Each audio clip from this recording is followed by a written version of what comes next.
Président, il était important d'organiser un tournoi international de football des jeunes U16 en Guadeloupe.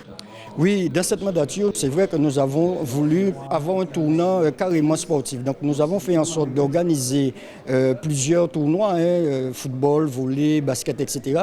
Mais particulièrement celle-là, un tournoi international U15 pour montrer le savoir-faire des éducateurs guadeloupéens en matière de football. Donc nous travaillons, c'est vrai, en permanence avec le pôle et aussi le CFA, puisque nous les accompagnons dans leur fonctionnement de façon régulière. Et nous voulions, par ce tournoi-là, montrer aussi notre savoir-faire.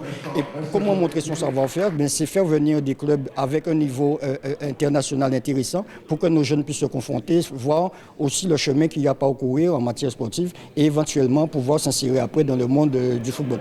Président d'Argent, il était important d'organiser une telle manifestation en Guadeloupe. On peut se féliciter que le département, au nom de son président Guy Losbar, ait pu relancer cette compétition. Je crois que les jeunes l'attendaient. C'est une compétition qui a marqué l'histoire déjà du football guadeloupéen, avec beaucoup de jeunes qui sont partis et qui peuvent réussir après. Maintenant, ce qu'on va enregistrer, c'est l'Afrique arrive, et nos amis martiniquais sont encore là, mais surtout, cette année, on va avoir Flamengo, un bon centre de formation au Brésil. Et puis, je me satisfais aussi de voir que Rennes arrive avec un des talentueux entraîneurs du football français, qui est Cédric Vanoukia, ancien Guada Boys. Et puis, bien entendu, que ce soit l'OM ou autre. Et puis, moi, je suis très satisfait de voir le nombre de jeunes Guadeloupéens qui ont représenté ça, et notamment notre nouveau centre de formation, le CFA, qui va être associé au pôle. Et d'ailleurs, parmi les joueurs de l'équipe de la section Martinique, il y en a qui sont formés en Guadeloupe au CFA, ce qui permet vraiment de montrer la vitrine de ce qui se fait chez nous en ce moment et permettre que ces jeunes Guadeloupéens soient vus ici et ailleurs. Le talent, nous l'avons. Maintenant, permettez qu'ils s'expriment. Cette année, le plateau sera particulièrement relevé. Cette année, le plateau est très relevé. Vous avez vu les clubs de Flamengo du Brésil. Nous avons un club très athlétique d'ailleurs de la République démocratique du Congo. Nous avons l'OM, nous avons le Havre qui est le deuxième centre de formation au niveau national. Nous avons le Stade Rennais. Donc nous allons voulu avoir le meilleur pour que nos jeunes puissent se confronter à ces meilleurs.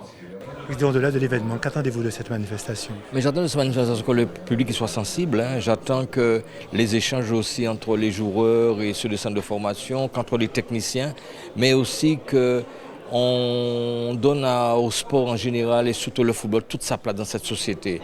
Qui dit de la souffrance veut dire que nos jeunes ne s'expriment pas. Et comme je l'ai dit hier à quelqu'un, vaut mieux que les émotions s'écoulent sur un terrain de football que dans la rue ou ailleurs. L'implication du conseil départemental, c'est de montrer aussi que les jeunes ont leur place dans cette société. Mais tout à fait, c'est-à-dire que le département, comme on l'a toujours dit, c'est le département de toutes les solidarités. Donc nous faisons en sorte que les jeunes puissent s'insérer de façon sociale, puisque c'est important, mais aussi par le sport et par d'autres vecteurs. Donc le département a initié cette politique sportive de façon à, d'une part, mobiliser nos jeunes pour qu'ils puissent faire du sport et d'autre part, montrer notre savoir-faire. Et un message à adresser justement à tous celles et ceux qui vont participer à ce grand événement. À ceux-là, et leur dire de profiter de ce moment-là, c'est un moment exceptionnel. Mais je dis aussi aux autres jeunes qui n'y seront pas de regarder et de chausser les crampons pour pouvoir permettre qu'ils se construisent demain. Le football et tous les sports, mais notamment le football, c'est une voie pour de lendemain bien meilleur. Ah oui, Président, juste une question à Haïti. Pourquoi la sélection n'a pas pu venir? Mais tout simplement, d'après ce que m'a dit M. Paulin, c'est un problème de visa qu'ils n'ont pas pu gérer. Je crois qu'il y a des tensions en ce moment. Mais bon, je n'ai pas plus que cela. Mais c'est vrai que la volonté du président Losbar, c'est que Haïti soit là. C'est dommage. Terminé, Président, que souhaitez-vous pour ce tournoi? Bien, vous savez, moi, quand on fait un tournoi de cette dimension-là, on est satisfait dans un premier temps de l'organisation. On sera satisfait aussi lorsque les équipes seront là, de façon à ce qu'on puisse avoir des échanges culturels aussi pour nos jeunes, puisqu'il n'y a pas que le côté sport.